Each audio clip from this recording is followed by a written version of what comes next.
রাসূল সাল্লাল্লাহু আলাইহি ওয়াসাল্লাম যেভাবে যাকাত বণ্টন করতেন। মহানবী সাল্লাল্লাহু আলাইহি ওয়াসাল্লাম তার উম্মতের জন্য যাকাত নামের একটি আর্থিক ব্যবস্থা রেখেছেন। এটি সামাজিক কল্যাণ, অনৈতিক ভারসাম্য, দারিদ্র্য বিমোচন এবং সমাজের পিছিয়ে পড়া মানুষের প্রতিপালনে একটি পূর্ণাঙ্গ আর্থিক ব্যবস্থা। এর মাধ্যমে সমাজ ও রাষ্ট্রে অর্থের প্রবাহ বৃদ্ধি পায়। মহানবী সাল্লাল্লাহু আলাইহি ওয়াসাল্লাম যাকাতের সময় পরিমাণ, নিসাব, যে পরিমাণ সম্পদ হলে যাকাত দিতে হয়, যাদের উপর তা ফরজ, যারা যাকাতের উপযুক্ত সব কিছু সুস্পষ্টভাবে বর্ণনা করেছেন। যাকাত ব্যবস্থা প্রণয়নে আল্লাহ ও তার রাসূল সাল্লাল্লাহু আলাইহি ওয়াসাল্লাম ধনী ও দরিদ্র উভয় শ্রেণীর স্বার্থের প্রতি পূর্ণ খেয়াল রেখেছেন। আল্লাহ তাআলা সম্পদশালী ও তার সম্পদকে পবিত্র করার জন্যই যাকাত ফরজ করেছেন। এর মাধ্যমে ধনীদের প্রতি আল্লাহর অনুগ্রহগুলো রক্ষা পায়। যে ব্যক্তি তার সম্পদের যাকাত আদায় করে সে অনুগ্রহ হারিয়ে ফেলা থেকে মুক্তি পায়, তার সম্পদে বরকত হয় এবং তাতে প্রবৃদ্ধি আসে। রাসূলুল্লাহ সাল্লাল্লাহু আলাইহি ওয়াসাল্লাম যদি কোনো লোকের অবস্থা দেখে বুঝতে পারতেন সে যাকাত পাওয়ার উপযুক্ত, তাহলে তিনি তাকে যাকাত দিতেন। আর এমন কোনো লোক যদি যাকাত চাইত, যার ব্যাপারে জানা যায় না যে সে যাকাত পাওয়ার উপযুক্ত কিনা, তাহলে তাকেও তিনি যাকাত দিতেন।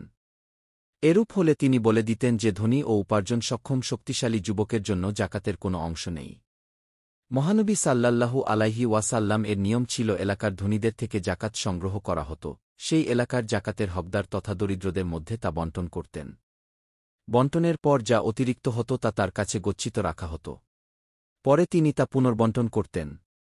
এজন্যই তিনি যাকাত আদায়ে নিযুক্ত কর্মচারীদের গ্রামাঞ্চলে পাঠাতেন, শহরে পাঠাতেন না, বরং মুয়াজ রাদিয়াল্লাহু আনহুকে ইয়েমেনের ধনী লোকদের থেকে যাকাত আদায় করে স্থানীয় যাকাতের হকদার দরিদ্রদের মধ্যে বিতরণ করার আদেশ দেন।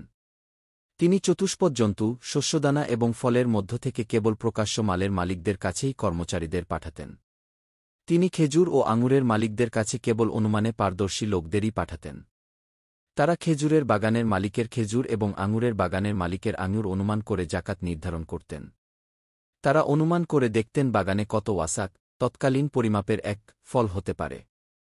সেই অনুপাতে যাকাত নির্ধারণ করা হতো। তিনি অনুমানকারীদের আদেশ দিতেন, তারা যেন বাগানের 1/3 খেজুর অনুমান না করেই ছেড়ে দেন। কেননা খেজুরের বাগান বিভিন্ন প্রতিকূল পরিস্থিতি থেকে নিরাপদ নয়। অনুমান করার কারণ এই যে যাতে বাগান থেকে ফল ওঠানো এবং তা থেকে কিছু খেয়ে ফেলার আগেই জানতে পারা যায় যে তাতে কি পরিমাণ যাকাত আবশ্যক হয়েছিল।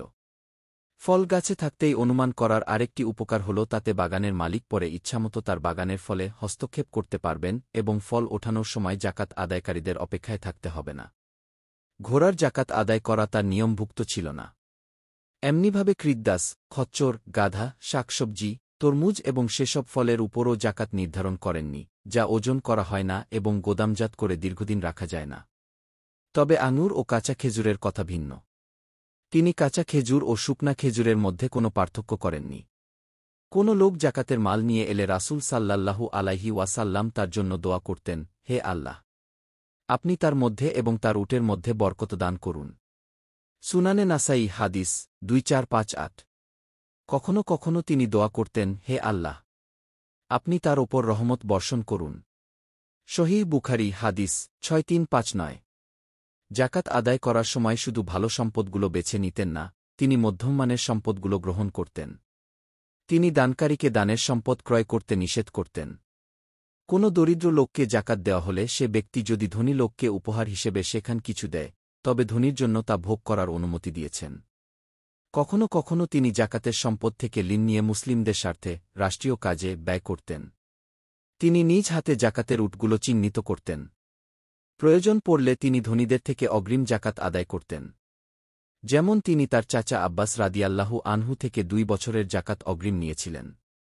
নবীজি সাল্লাল্লাহু আলাইহি ওয়াসাল্লাম প্রত্যেক ব্যক্তি ও তার অধীন ছোট বড় সবার উপর ফিতরা আবশ্যক করেছেন। এর পরিমাণ হচ্ছে 1 সা। চাই তা খেজুর হোক কিংবা জব হোক বা পনির কিংবা কিশমিশ হোক। 1 সা আটার কথাও হাদিসে এসেছে। অন্য এক বর্ণনায় উপরোক্ত বস্তুগুলোর 1 সার বদলে গমের অর্ধ সা দেওয়ার কথাও এসেছে।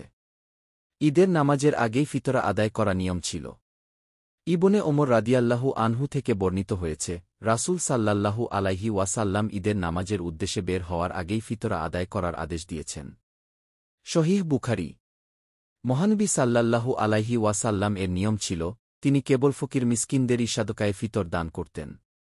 ৮ প্রকারের খাতের মধ্যে থেকে তাদের ছাড়া অন্য কাউকে তিনি তা থেকে দান করতেন না।